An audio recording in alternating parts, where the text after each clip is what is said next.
আলহামদুলিল্লাহ, দেখতে থাকবেন। সুন্দর একটা জায়গা দিয়ে হাঁটতেছি আর যাইতেছি। এই রাস্তা দিয়ে আমার বাড়ি যাব। আমি মাঠে গেছিলাম, মাঠের থেকে আসছি, এখন এই রাস্তা দিয়ে আমার বাড়িতে চলে যাব। কত যে সুন্দর গাছপালা বাগান। কোন জায়গায় আমরা বসবাস করি আমি, এটা হলো লেবু বাগান। এই যে লাল মাটি, এই লাল মাটি দিয়া আমাদের যাইতে হয়। এদিন কত বড় একটা গাছ, বাগানে কাঁঠাল গাছ। আগে ছিল কাঁঠাল, এখন কাঁঠাল নাই, কাঁঠাল শেষ হয়ে গেছে, গাছ সিজন শেষ হয়ে গেছে। তো এই জায়গা দিয়া আমার যাতায়াত করতে হয়। ওই দেখেন না মাটির ঘর, এই জায়গাটা আমার না, আমি এই জায়গাতে হাইটে যাচ্ছি। দেখার মতন একটা জায়গা আপনাদের সাথে দেখাইলাম। সবুজ শ্যামল যাতায়াত, কত সুন্দর যে বাগান আর বাগান, জঙ্গল। মানুষে মনে করব জঙ্গল, আসলে জঙ্গল নয়, এগুলি আমাদের এলাকায় এলো বাগান। এই আম গাছ, কাঁঠাল গাছ, লটকল গাছ, বিভিন্ন ফল মিয়ারের গাছ গাছ এই জায়গাগুলি দিয়ে হাইটা যেত।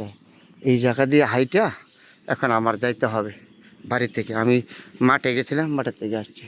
ওইদিকে দেখছেন কত সুন্দর গাছপালা, এগুলি হলো মাটির ঘর। এদের মাটির ঘরটা কত সুন্দর। ওই সমস্ত জায়গা দিয়ে আমাদের হাঁটতে হয়, যাইতে হয়, চলতে হয়। সম্পূর্ণ লাল মাটি তো, আর গাছপালা বাগান বাগান, কত সুন্দর জায়গা। মনটা ভরে গেল দেখতে, এত সুন্দর।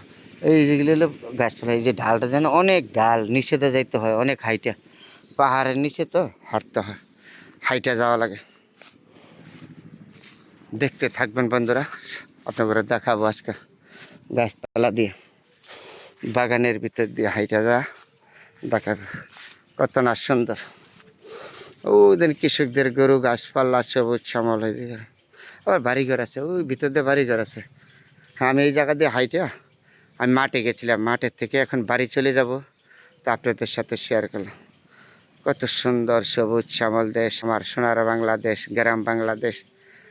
কত বলবো, কত দেখাবো, কত সুন্দর। এই দিক দিয়ে যে বাড়িঘর, এগুলো হলো বাড়িঘর। এই রাস্তাটা দিয়ে হাইটা যেতে অনেক, এটা পাহাড়ের উপরে, নিচে উঠতে হয় প্রায় 200 ফুট উপরে। পাহাড়টা নিচে এলো ধানের জমি, ফসলাদি, গাছপালা, বাগান আর বাগান, সবুজ শ্যামল পাহাড়ি এলাকা।